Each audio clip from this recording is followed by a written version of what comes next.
Breaking news చూస్తున్నాం. Assembly budget సమావేశాల వేళ తెలంగాణ ముఖ్యమంత్రి రేవంత్ రెడ్డి ఇవాళ దేశ రాజధాని ఢిల్లీకి వెళ్లనున్నారు. మధ్యాహ్నం తర్వాత హైదరాబాద్ నుంచి ఢిల్లీకి పయనమవ్వనున్న ఆయన ఈ పర్యటనలో పలువురు కేంద్ర మంత్రులతో సమావేశం కానున్నారు. ఆ భేటీలో రాష్ట్రానికి సంబంధించిన పెండింగ్ నిధులు, విభజన హామీలు, కొత్త ప్రాజెక్టుల అనుమతులపై సీఎం చర్చించనున్నారు.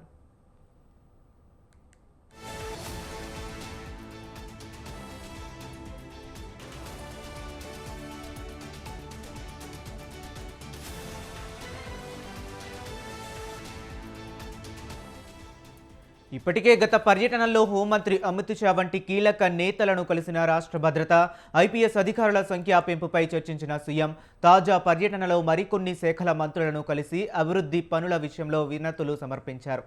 ఇక ప్రస్తుతం అసెంబ్లీ బడ్జెట్ సమావేశాల సన్నద్ధత, ఇతర రాజకీయ పరిణామాల నేపథ్యంలో ఈ పర్యటన ప్రాధాన్యత సంతరించుకుంది. సల్మాన్ ఖుర్షిద్ పుస్తకావిష్కరణకు సీఎం రేవంత్ హాజరు కానున్నారు. ఇక ఇదే అంశం గురించి మరింత సమాచారాన్ని మా correspondent Rana Pratap phone line లో అందిస్తారు. రాణా ప్రతాప్, చెప్పండి. నిన్ననే బడ్జెట్ సమావేశాలు ప్రారంభమయ్యాయి. అయితే ఈరోజు గవర్నర్ ప్రసంగం ముగిసిన తర్వాత సెల్ఫీ మీటింగ్ లో ఆయన పాల్గొన్నారు. సెల్ఫీ మీటింగ్ లో ఎమ్మెల్యేల పనితీరు కానీ, అలాగే ఎమ్మెల్సీల యొక్క వారిపైన కానీ, మంత్రుల పైన కూడా ఆయన అసహనం వ్యక్తం చేసిన తర్వాత ఇవాళ కొన్ని కీలకమైనటువంటి బిల్స్ వాటిపైన చర్చ జరిగిన తర్వాత మధ్యాహ్నం ఢిల్లీకి చేరుకున్నారు ముఖ్యమంత్రి రేవంత్ రెడ్డి. దాంతో పాటు ఈ బడ్జెట్ సమావేశం అంటే సమర్పించక ముందు, అది అనౌన్స్మెంట్ చేయకముందే కొంతమంది కేంద్ర మంత్రుల్ని కూడా ఆయన కలవాల్సిన అవసరం ఉంది.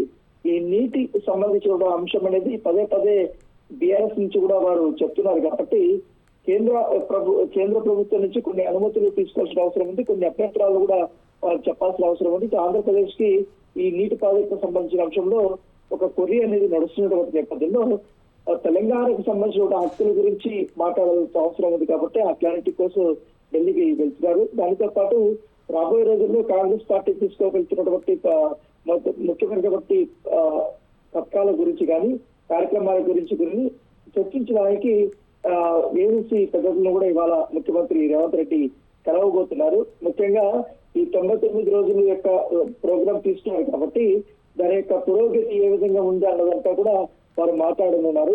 దాంతో పాటు మరికొన్ని రోజుల్లో ఈ అజారుద్దీన్ది ఇటు మంత్రి పదవి ముగిసిపోతుంది. ఎందుకంటే ఇప్పటి వరకు ఆయన ఎమ్మెల్సీ కాలేదు. సో ఎమ్మెల్సీ అవడానికి కేవలం కొన్ని రోజులు మాత్రమే అవకాశం ఉంది కాబట్టి ఏ పద్ధతుల ద్వారా ఆయన్ని ఎమ్మెల్సీగా చేసి పంపిస్తారన్న దాంట్లో కూడా ఒక క్లారిటీ లేదు. దాంతో పాటు కొంతమంది రాజ్యసభకు సంబంధించిన అంశంలోనే అసంతృప్తిగా ఉన్నారు కాంగ్రెస్ పార్టీకి సంబంధించిన సీనియర్ నేతలు.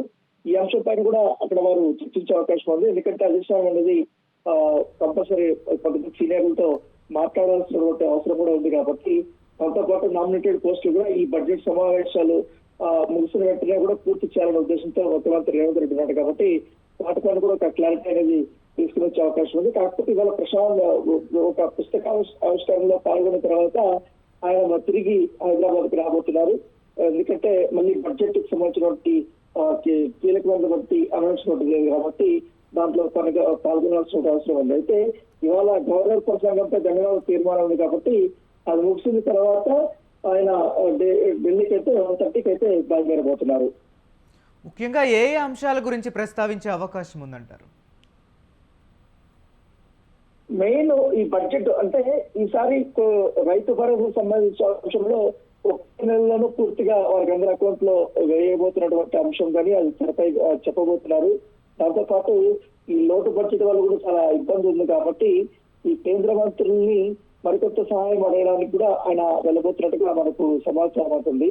దాంతో పాటు హైదరాబాద్ ని ఇప్పటికే 3 జోన్లుగా కూడా ఆయన విభజించారు కాబట్టి వాటి సంబంధించిన కొన్ని పనులు అనేది పర్మిషన్స్ అనేది ఇప్పటి వరకు రాలేదు. వాటి గురించి మరొకసారి కేంద్ర మంత్రులతో ఆయన రిప్రజెంటేషన్ ఇవ్వబోతున్నట్టుగా మనకు సమాచారం అవుతుంది.